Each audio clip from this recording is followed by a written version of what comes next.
I think there's a lot of election integrity going on right now. There's a lot of people that are working on ways to hopefully have a free and fair election this time around. We're hoping for it, of course. What else can we do, right? Other than, we can boycott some places. We can boycott corporations. We can boycott the mainstream media. We can start becoming more awake to what's going on.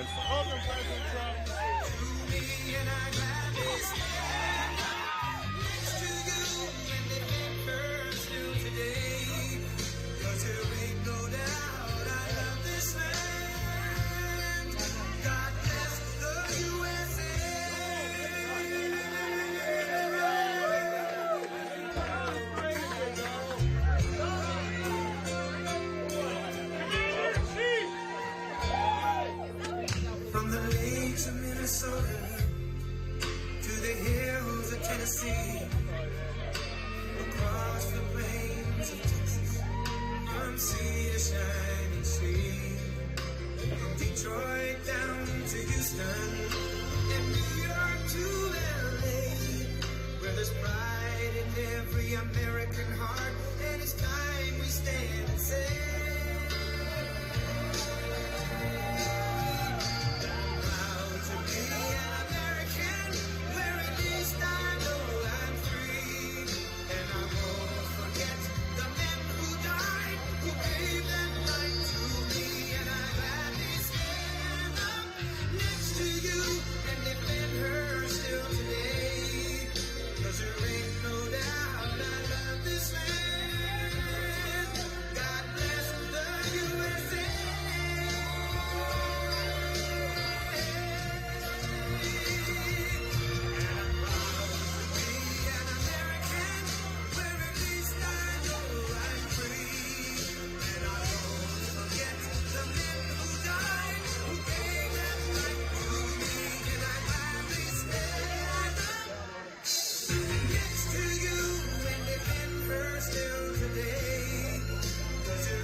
I don't have anything. I'm up here all by myself with all the fake news back there.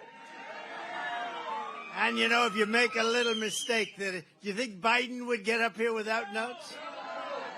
In fact, if he had notes, it doesn't make any difference. He doesn't.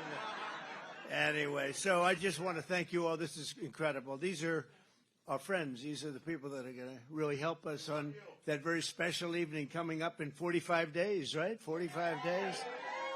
And we're going to do something that I think it's the most important election in the history of our country. I used to say that about 2016, but this will be the most important election in the history of our country because our country is going to hell. It's going to hell rapidly.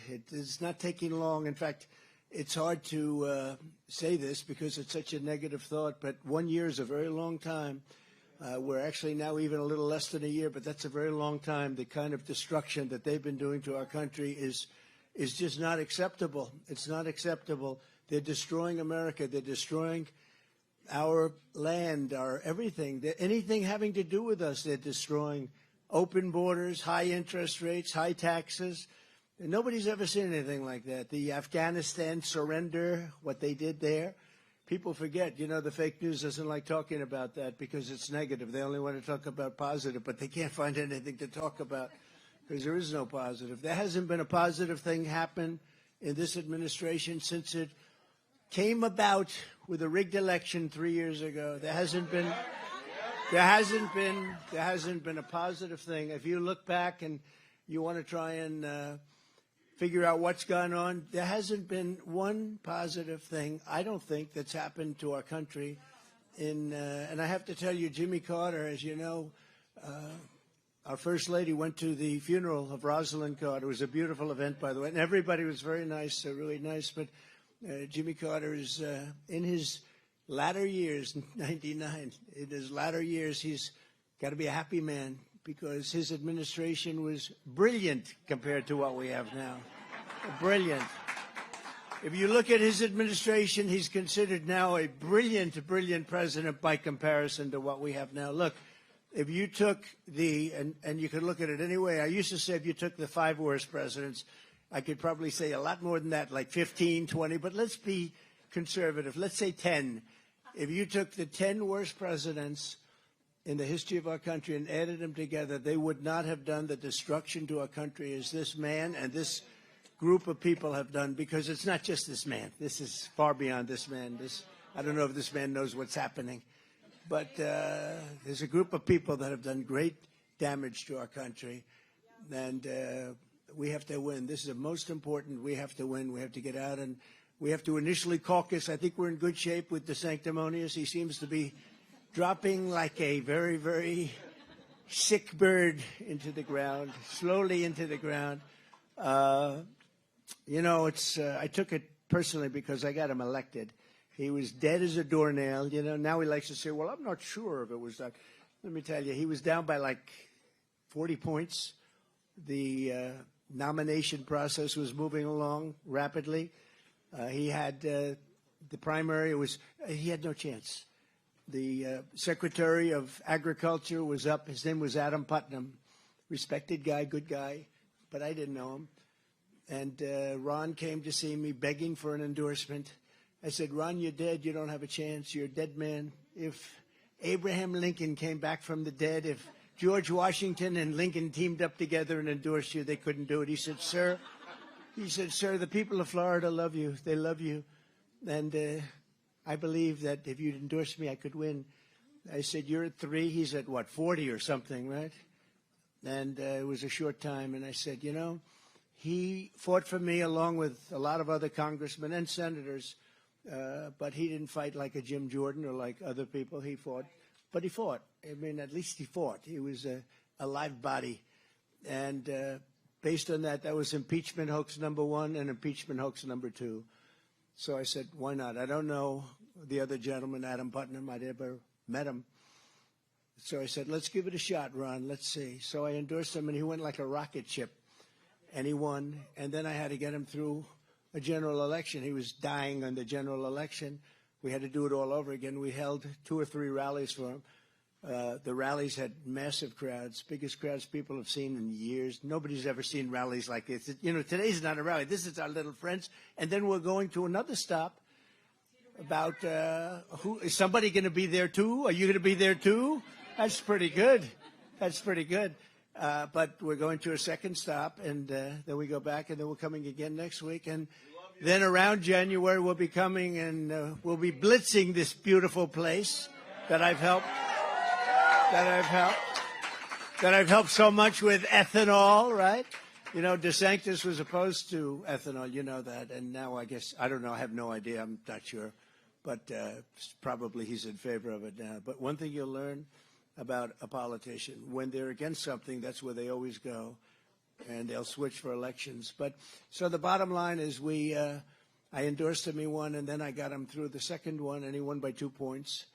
And then he did fine as a governor. He was fine. He was better than many, not as good as some, to be honest. It's very simple, but he wasn't as good as some. We had some great ones. Henry McMaster, South Carolina. Kristi Noem, as you know, of South. They like her, right? They like Kristi. Kristi was very nice. She said, you know, she's only won elections, never lost an election. And a lot of people thought she'd be running for president. And she said, I was watching this. I said, well, that's nice for a change to hear somebody speak honestly. She said, I can't beat him. What's the purpose in running? So I'm going to endorse him because he's been a great president. And I appreciated that. A lot of people appreciated that. Other people like Arkansas, he gets up, right? Asa, right? Asa. I call him Ada. Ada Hutchinson. He's been polling at 0 for 5 months and he's still in. I said, is he still in? You got to tell me, what's the game here? He's got 0. I think he's at 0 for 5 months, and he's still there. And I don't know what these people do. I don't understand it. But we have to come together as a party because we have to beat probably Biden. I mean, I'm not sure he gets to the starting gate. Maybe he does, maybe he doesn't, whatever. But whoever it is, doesn't matter because it's going to be the same ideology. Maybe it gets even worse, and we have to do something. So we're here on the occasion of a lot of the Trump caucus captains with those beautiful white hats. Look at those hats. And everybody that's a captain gets one of those beautiful, and they are good-looking hats. I'd like to have one of those hats. And so you know it's January 15th, Martin Luther King's birthday. Speaking of that, did you see where a very respected representative of Black Lives Matter, New England territory, right? New England, endorsed Trump, he said. He didn't necessarily say the Republican Party, he said Trump, because what we've done in terms of opportunity zones and you know, jobs for everybody, frankly, but jobs, historically, if you look at the colleges, black colleges and universities, I got them 10-year funding. They never had that. They'd have to come to Washington every year. We took care of their funding and a lot of other things, criminal justice reform at a very, very high level, very fair. We got to be fair, but very, very something that everybody really, and we had tremendous conservative support, but criminal justice reform. And he came out in favor of Donald Trump, and he said, I'm going to do something that's going to surprise some people, but this guy has done more for the black population than any president, and I think he included Abraham Lincoln, but I'm not 100% sure, you know. But it's a great honor, and we just had a poll, 22% and 25%. We had another poll that was really incredible. We had a poll that came out today where we're at 69, and DeSanctimonious is at 9, and Nikki Haley is at Birdbrain is at 7, and the rest of them are in the like at 1 and 2, and a couple of at 0. At some point, the zeros are going to get out. The 1 and 2 still have potential, right? A lot of potential. So anyway, we've had a great time. We've had a great time with the state. This has been a fantastic state. We won 2 elections here by a lot. And this is, it's not necessarily Republican. I mean, it's not really. I mean, this could go if they had a real candidate, which they don't have. I mean, this could go the other way, I guess. But it's not, I don't call this not a lock. There's no such thing as a lock in politics anyway. If you have the right person, you can do pretty well. But this has been a great place for us. I love it. I love the people. I have so many friends here, and it's an honor to be with you. And this is a special group because you're going to be out there on the 15th. And you're going to be getting people to go out and do what they have to do. The first time I did it, I learned a lot. You know, when we had our caucus, and nobody knew what the caucus was. What does it mean? And I had Ivanka here, and she said, Daddy, we had a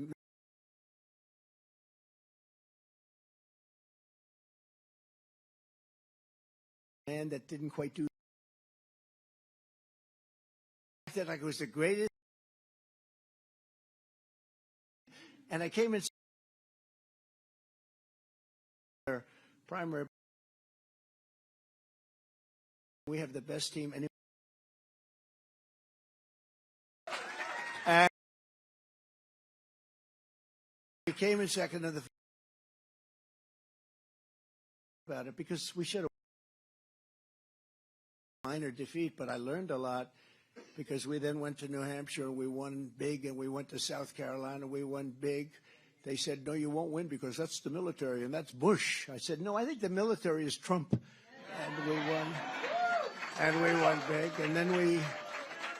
And then we just ran the tables, didn't we? We went to Florida and we beat a senator and a governor of the state and by a lot. And we just ran the tables. It was an incredible thing. We went to Indiana. Bobby Knight just died. Indiana had a great coach, for those of you that are basketball fans, right? Would you say? A great coach. He had the last, I guess it was the last undefeated team. They were like 38-0 or something. They won the national championship. And he tended to do it with, I mean, he had some very good players, but he tended to do it with teamwork as opposed to, you know, the star player. And he was a fantastic coach, and he was a big fan of mine. He went to, a friend of mine said, you know, when you get to Indiana, if you could ever get Bobby Knight. I said, you know, it's an amazing thing. Bobby Knight called me 2 years ago, before I even really considered heavily doing this. He said, I don't know you, but you should run. And if you run, I'll support you, and you're going to win. And I said, well, it's really nice, Bobby, that you called. This wasn't really on the agenda, really. I was thinking a little bit about it. We thought about it when Romney ran and did a poor job when he ran against Obama, because that should have been done, because Obama had a failed 4 years, and he should have been able to do it, but he didn't know how to do it. He had no clue. And they did a poll, and I was way up. I think it was either Deface the Nation did a poll. Ladies and gentlemen, it's Donald Trump on Deface the Nation or Meet the Fake Press. So with Chuck Todd. Sleepy Eyes, he's gone. He's gone. Sleepy Eyes, Chuck Todd is gone. Eventually they disappear. But, and he hasn't disappeared, but sometimes the bad ones should, because we need an honest press. We really need an honest press.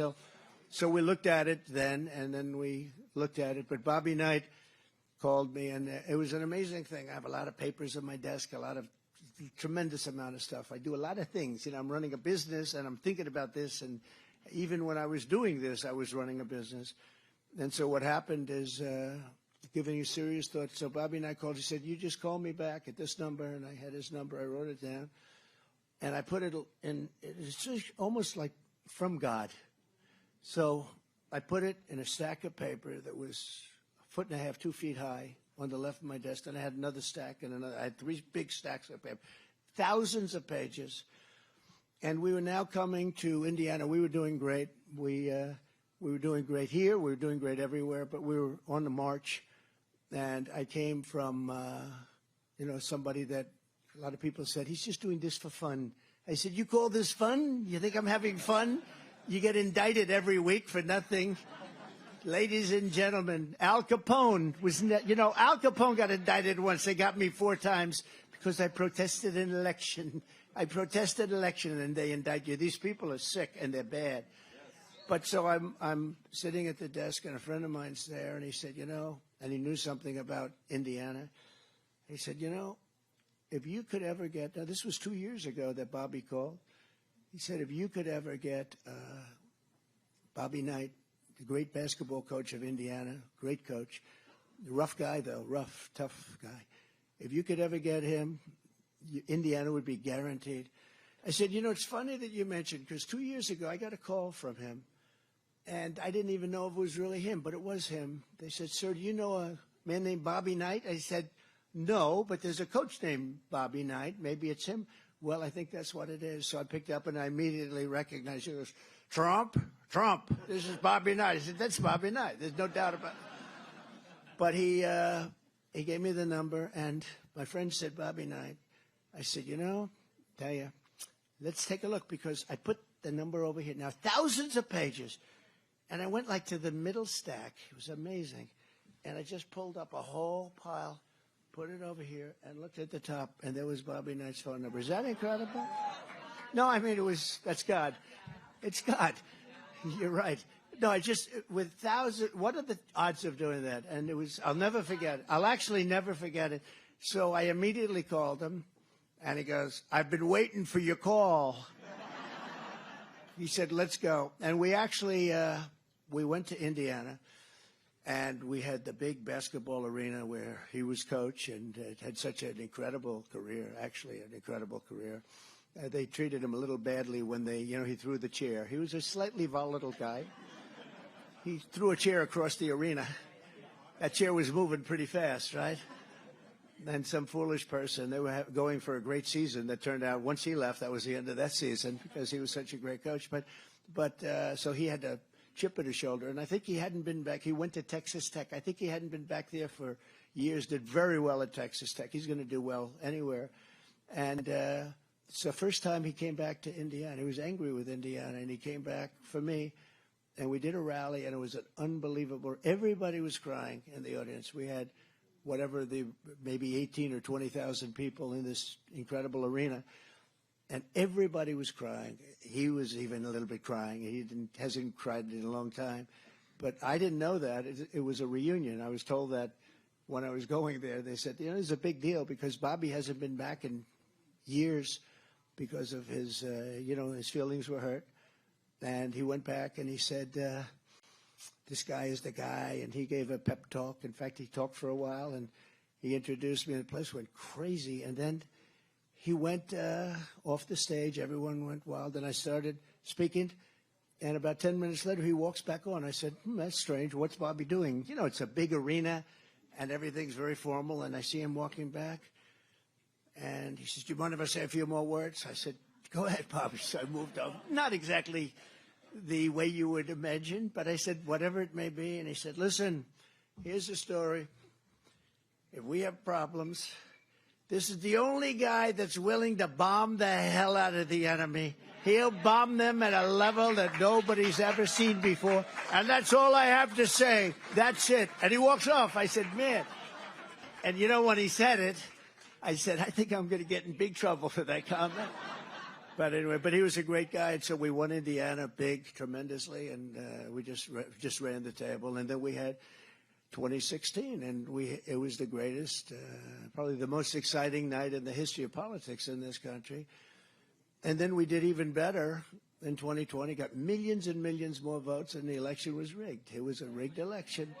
They say that if you win Florida and Ohio, nobody's ever lost, but if you win Florida and Ohio and a place called Iowa, and if you win that, and we won all three, and they said nobody's ever lost election. And there were many metrics like that, but you win Florida, Ohio, and Iowa, nobody has ever lost an election with that combination. And we won. Not only did we win, we won in landslides.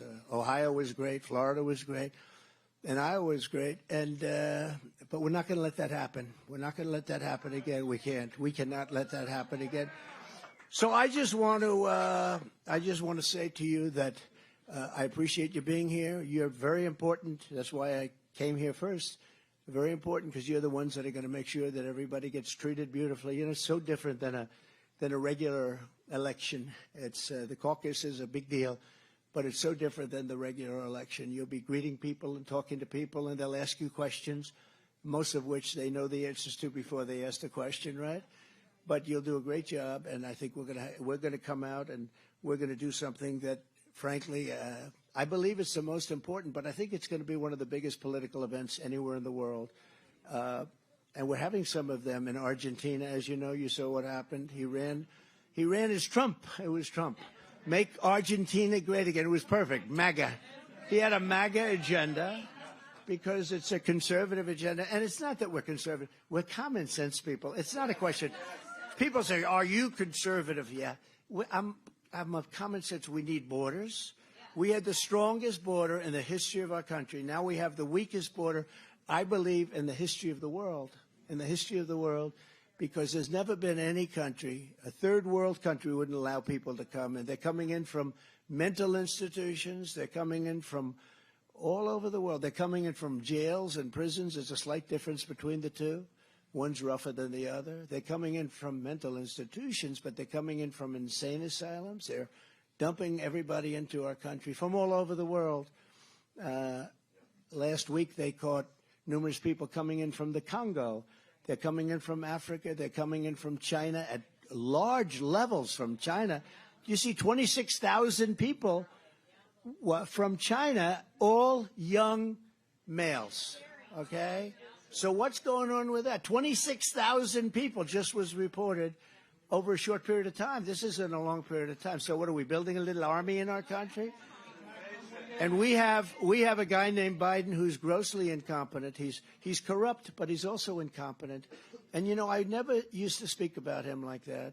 But when they did the indict word, when they indicted me for bullshit, I said, now we can tell it like it has never been done in this country before. When a popular president, I got more votes than any sitting president in history by far, by millions. When a popular president who did a good job, I mean, we had, think of where we were. We were energy independent. I got the largest tax cut in history approved. I got the largest regulation cuts in history. That's why we had the best jobs. We had the greatest economy in history. I mean, think of all the things that we were doing. I defeated ISIS. Everybody said you can't defeat ISIS. I defeated ISIS in 4 weeks, right? General Raising Cane. Raising Cane. You heard about Raising Cane, right? We have real generals. We have a great military. Not the guys you see so much on television with, you know, characters. Not Jesper and Millie and these guys. The real generals. We have unbelievable generals. We have unbelievable military. We have a great country potentially, but right now we have a country that's failing. It's a failing nation. We have a failing nation, and it's a very sad thing to watch. We had it going so good. If Biden would have just gone to the beach like he's been doing almost every day and left everything alone, if he would have left the border alone, Tom Homan and Brandon Judd and all of these people, we had great people, and they had the border so good. Best we've ever been in recorded history. And now we have an open wound. We have a sieve. The water's just pouring right through. The people are coming right through. The drugs are higher than ever before. We had them way down. And I had a deal with President Xi of China. They were going to criminalize fentanyl. If you make fentanyl and you get caught, they're going to criminalize it. And you know what their penalty is if you get caught with drugs? Death penalty for drug dealers and for drug makers. And they were going to criminalize it. It was all done, and then we had the result of this ridiculous election where they used COVID to cheat and other things, too. You don't even have to go into ballot stuffing, the 2,000 mules and all of that. You don't have to. And by the way, the 2,000 mules, hundreds of thousands, millions of ballots we're talking about. We're talking about millions and millions. And it's coming out now. It's very interesting. All the time you see, yesterday I read about in Georgia, 3,600 duplicate ballots. That means 2 ballots, 2 of them, and almost all of them happen to be for a guy named Biden. So it's a very, and that's where we are now with our country. And now you look at our country, it's a mess. It's a mess. But we'll turn it around and we'll make it greater than ever before. We can do that. We're going to close up the borders. You're going to come into the country, but you're going to come in legally. Now people say, why should I go through a process when I could go into the Mexican or even on the northern border to a lesser extent? But why should we go through a process of learning about our Constitution and doing it the way it has been done? And all we have to do is just go to the Mexican border and walk right into the country. So it's a very, very sad thing, but we're going to make our country greater than ever. It'll be the greatest comeback in history. I'm not talking about comeback politically because I don't care about that. It'll be the greatest comeback for a country because our country right now is a dying country. We're not respected by anybody. If I were elected, you wouldn't have had Ukraine, thousands, hundreds of thousands, and include Russia, all of these people that are dying, fighting. They would have never been fighting. Zero chance. Number one, oil was so low that they wouldn't have had the money to prosecute the war. You know, we had oil at $40 a barrel. Now it's $100 during this period.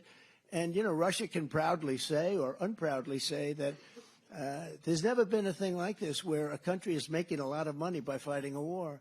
So Biden is keeping these prices so high, and he wants to end the war. But the war's never going to end because they are a money machine right now. They're making so much money, and they're fighting, and they're killing a lot of people. You look at what's going on, and it would have never happened. Zero chance. And I told Putin, I spoke to him, it was the apple of his eye. There's no question about it. But I said, Vladimir, if you do that, it's going to be rough. I won't tell you exactly the conversation, but he said, no way. I said, way. It's going to happen, way. And he didn't believe me, but he believed me 10%, and that's all he needed. And I had the same conversation with President Xi of China, and I talked about that in Beijing, that if you go into Taiwan, we're going to have real problems if you do that. We're talking about Beijing. And he would have never, we didn't even talk about Taiwan, right? These things weren't really even discussed. When I left, I remember 28 bombers, right after I left, 28 bombers flew right over the middle of Taiwan. And that's just there waiting. I mean, it's waiting. And now we bring up to the one that's just happened over the last couple of months is Israel would have never happened. Zero chance. Zero chance. You had a country, Iran, which is doing all of the funding. They were broke. People weren't allowed to buy oil there because I said, if you buy there, you're not going to do any business in the United States. So China wasn't buying, and India wasn't buying. Nobody was buying. And they didn't have the money to fund anything. Now they have $250 billion in the bank. 250, not including the $6 billion they got for 5 hostages. $6 billion. They released $6 billion, and the other one is pretty incredible. They just, you read about it 2 days ago, for electric. You know, they sell electric to Iraq, and we had control over it, and they just released $10 billion for the electric. 10 billion, so they have 6 billion and 10, but that's peanuts. The big thing is the oil.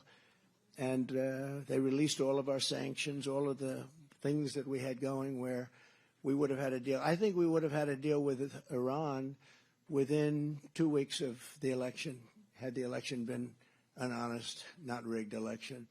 So many bad things have happened to our country, but we're going to turn it around. And I think we can do it fast. We're going to drill. We're going to be drilling like you have never seen before. We're going to end your mandate on cars. You know, you have cars. Here's the problem with an electric car. They don't go far. Very simple. Somebody would say, I wish I could make it more complex. Like, here's the problem. They don't go far. They cost a fortune. But they don't go far. So unless you want to go to the local store or something, you're not going to buy it. If you say, let's take a trip to, let's see, what's a nice place around? Let's go to Ohio.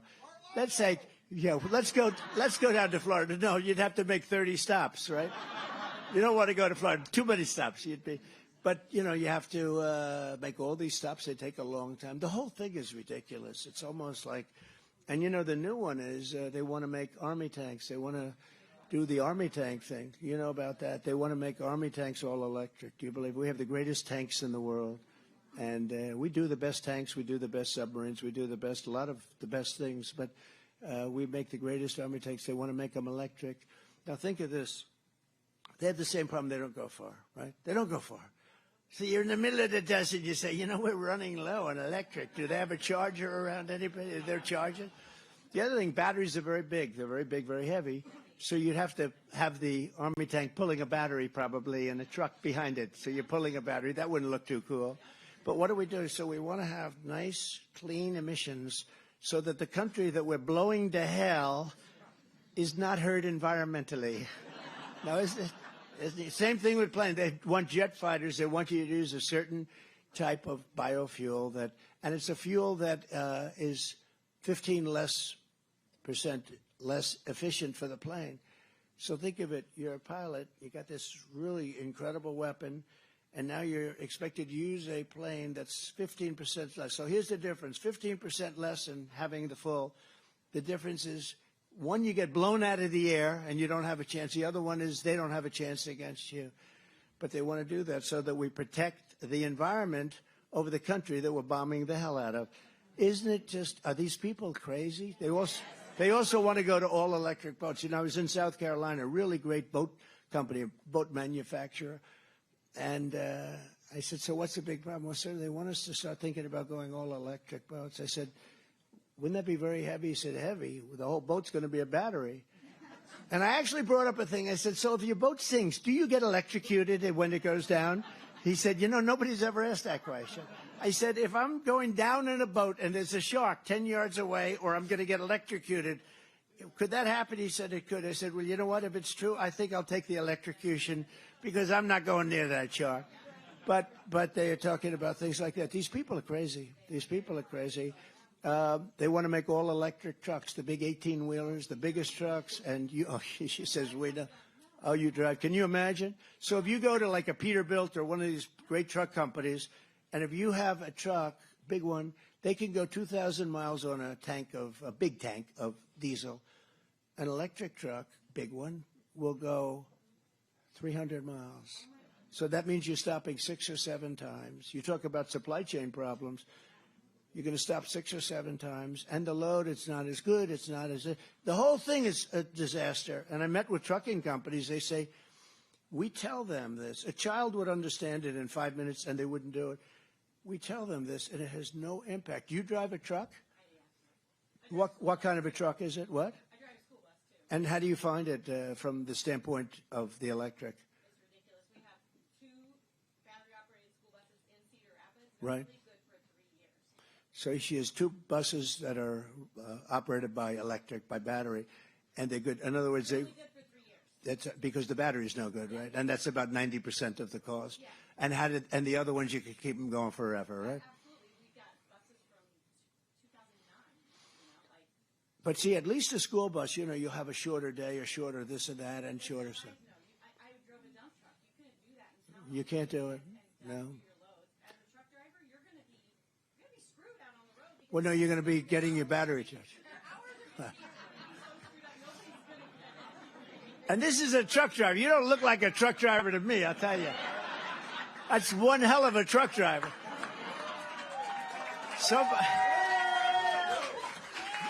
Somebody's going to say she's a plant. She's a plant. No, but she knows the subject. I can see it. No, it's terrible. It's terrible. And you can't talk reason because these people are crazy. You can't talk reason to them. I could sit down and in 3 minutes explain like the trucks or the army tanks or even cars. But at least with cars, you could say, hey, if it's a short distance. And you should be able to buy electric, but you also should be able to buy gasoline-powered cars. We have all the gasoline that China doesn't have. It. China, all of this that you're seeing with the UAW, it's going to turn out to be a disaster because they haven't done anything about this electric car mandate. And you're not going to have any of these cars made in the United States. It's going to be a disaster for the UAW, for the people of the UAW, how they approve that contract without making a deal on that. So these are just some of the many problems. We have so many problems. One of the biggest problems is the world does not respect us anymore. They respected us 3 years ago, like at a level that I don't think they've ever respected us. And now they don't. I tell the story with Macron. I said, you're going to do that? Well, we're going to put 100% tariff on your wine and champagne. They were going to do something very bad to our country. They were going to tax our companies. And that's not fair. We have to protect our American companies. And I said, you're going to do it. And my people said, sir, there's no turning back. I mean, they're going to do it. Oh, really? I don't think they're going to do it. I said, try it again. Smart people. They came back. They said, no, they won't do it. I said, let me handle it, okay? And I called up Macron. I said, listen, you're going to do it? Yes, sir. It's already signed, sir. I'm sorry, And I said, well, that's okay, but here's what we're doing. On Monday morning, we're going to put a 100% tariff on all wines and champagnes coming into the United States. You can't do that. That's not fair. What you're doing isn't fair, too. And within about 3 minutes, he said, may I call you back? This is Macron, who I like a lot, by the way, but he's for France, He's not for us. He's for France. And he called me back in 5 minutes. He says, we've decided to take off the tax on American companies, right? Took me 4 minutes, and I was told by my geniuses you couldn't do it. They worked on it for months. So anyway, that's the way it goes. But I just want you to say it. What? We want Iowa people. We want. Well, with your governor, I got along with her very well.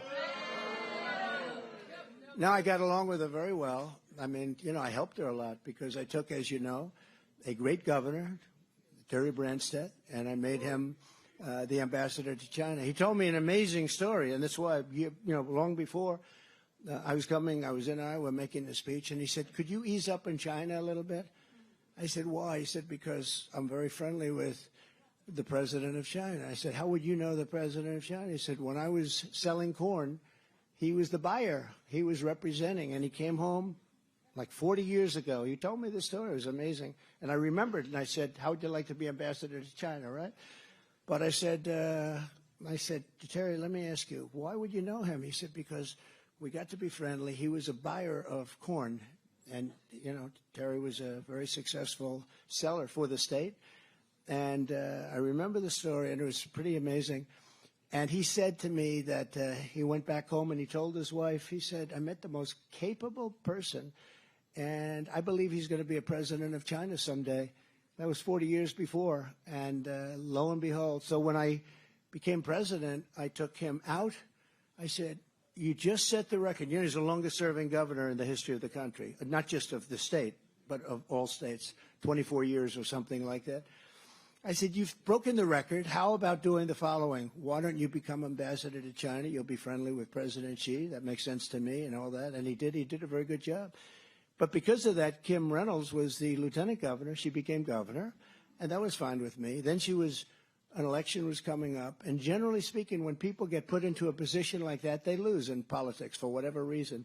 It's like if you look back at the history books, when a governor appoints himself senator, which happens, they very rarely win. I think they almost never win because people don't like that.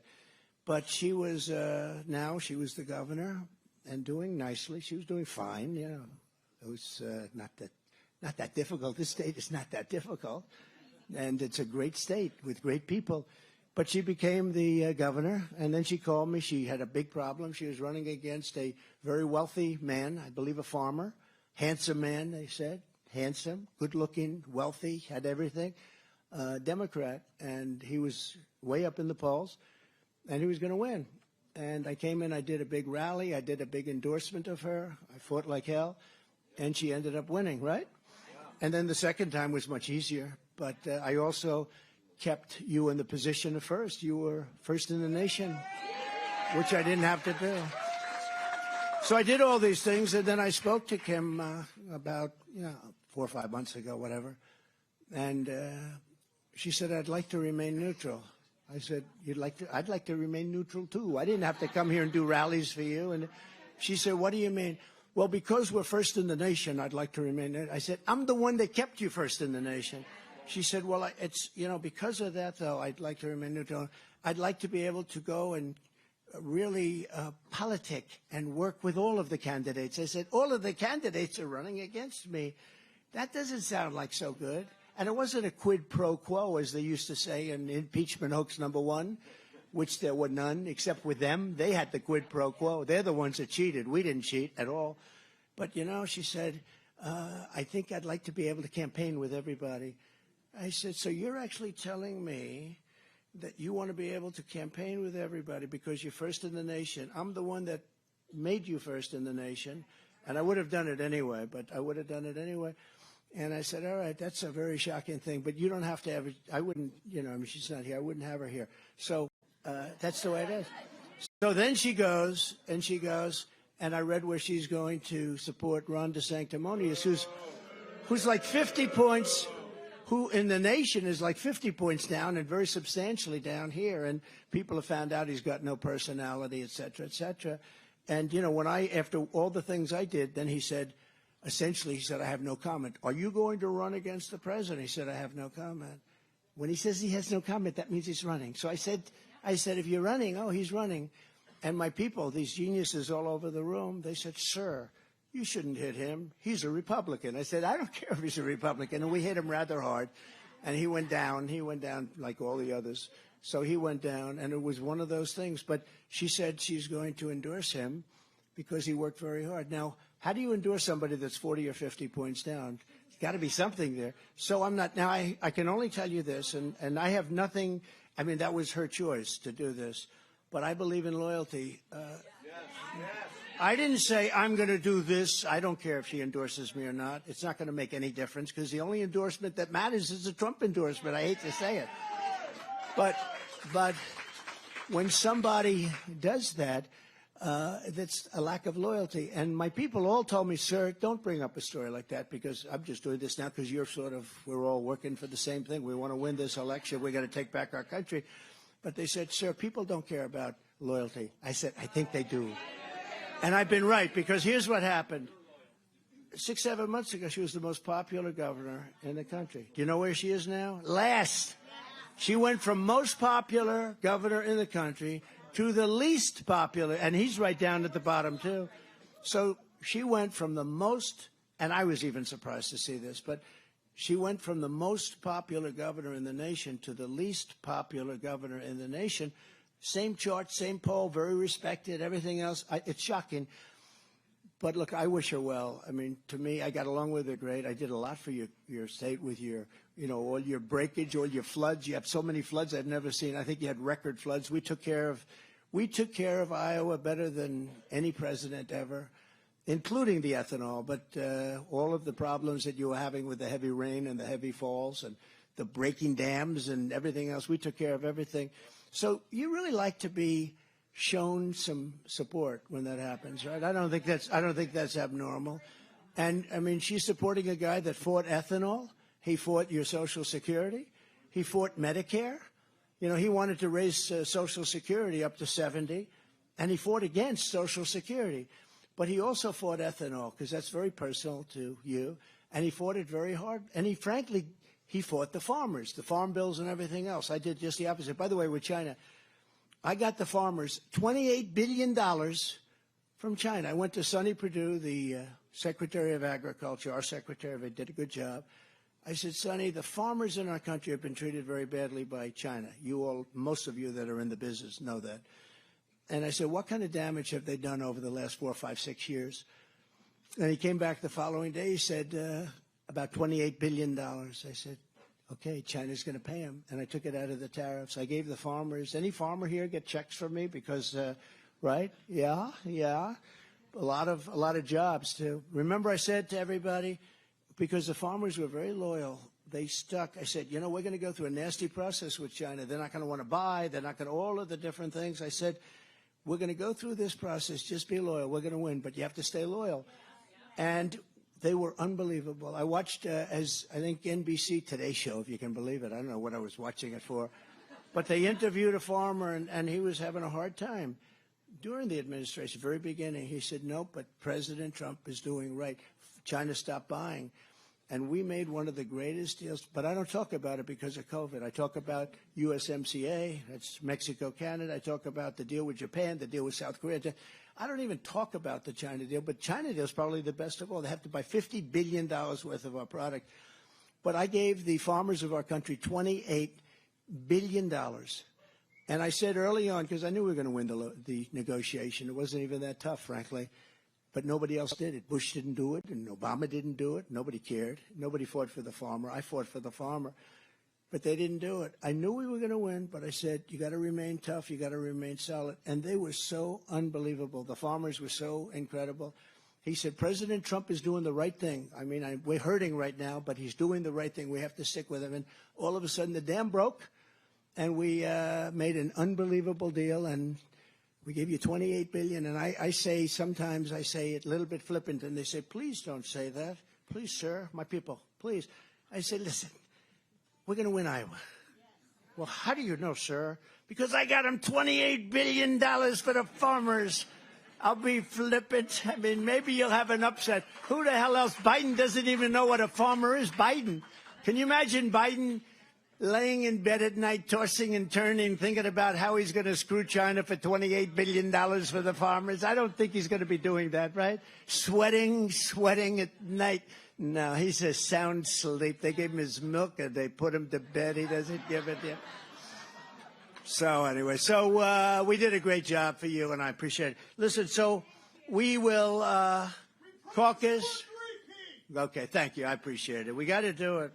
You know, the most important thing we have to do, and less so in this state because your elections run properly, but they only focus on the 6 swing states, 7 or 5, depending on your definition of swing state. But those 5 to 7 states, that means so much. And I think we're going to maybe do a lot better than that. I think we can run the table and many cases. I think we're going to do a lot better in places that normally wouldn't be considered Republican territory. But let's not assume that. And you look at your 5 or 6 swing states. I think that that's the only thing I ask, is that I ask those states in particular, less so you, but those states in particular, to guard the vote. I use the term guard the vote because we have all the votes we need. We're going to have. I was in Florida yesterday. We're driving about 10 miles to a location for a meeting, and every house had Trump 2024 on it.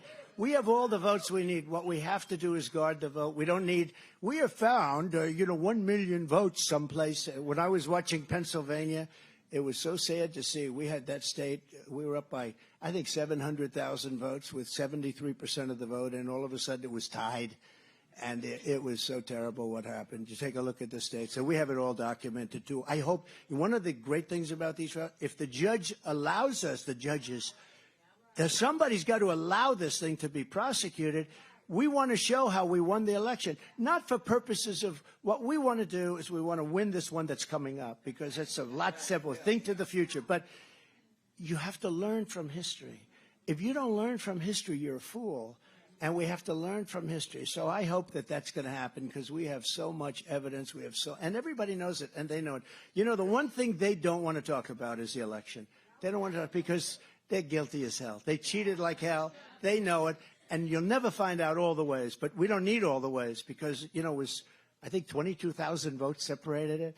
And we have millions and millions of votes. It's a very sad thing. So the most important part of what's coming up is to guard the vote. And you should go into Detroit, and you should go into Philadelphia, and you should go into some of these places, Atlanta, and you should go into some of these places, and we got to watch those votes when they come in, when they're being, shoved around in wheelbarrows and dumped on the floor, and everyone's saying, what's going on? We're like a third world nation, and we can't let it happen. So I really appreciate it. Caucus captains with all those beautiful hats, and anybody that becomes a caucus, we give it to the people that are the captains. But I think we're going to have a phenomenal night. So it's 7 p.m. on Monday, January 15th, Martin Luther King Day. And I really appreciate that. And I'm very glad they didn't give me any notes, because if I did, I would have been reading. I would have been saying, thank you, Lee. Here's Biden. Thank you. I saw something the other day that was incredible. He's taking questions. And again, I wouldn't talk this way, but he indicted me. Can you imagine? I got indicted. I'd never heard. The Wharton School of Finance, they didn't have a subject on you get indicted. It wasn't like something you think about, right? My father, my mother and father, they're looking down. My son got indicted more than Alphonse Capone. Don't forget, Al Capone was the toughest, meanest guy. If you had dinner with him and if he smiled the wrong way, where he thought you were maybe smiling about him or mocking him, you were dead. You were a dead person. Scarface, you ever hear? Al Capone, Scarface. That was where the movie came from. He had a scar from here to here, and he didn't get that scar from playing tiddlywinks. Do we agree? He got indicted 1 time. I got indicted 4 times for nothing, And, I think one of the reasons our polls are so high, I think they're 25, 30, 40% higher than they might have been. One of the reasons is because of that, because people get it. They don't like to see it. They've weaponized the Justice Department against Republicans, against me, against churches, against parents.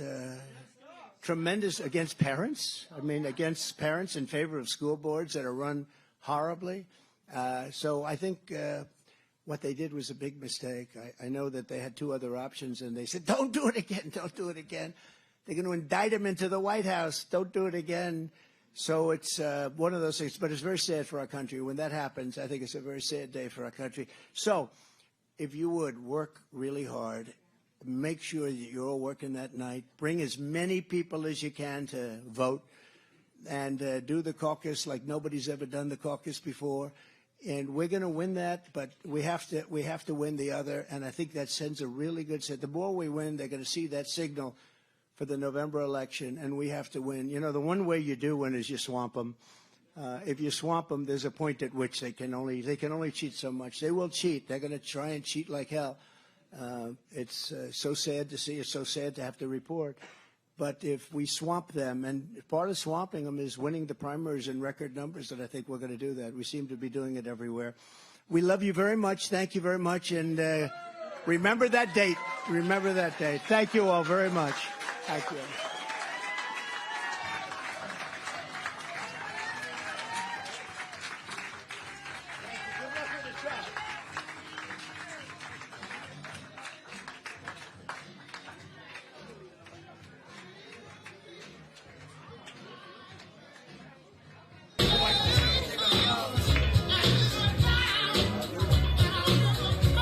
Going out that door over there.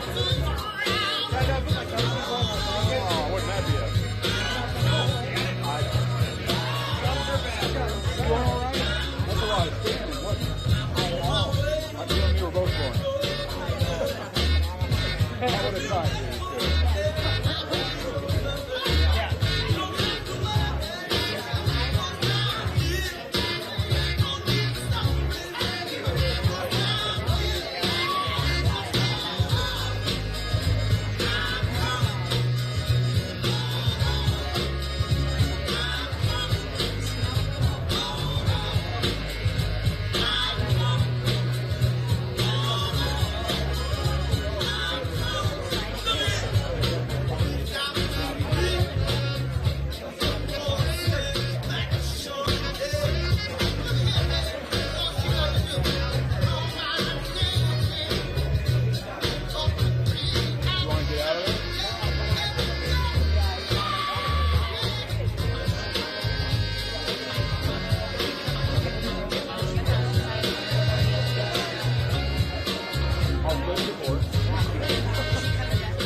I just shot her on my phone.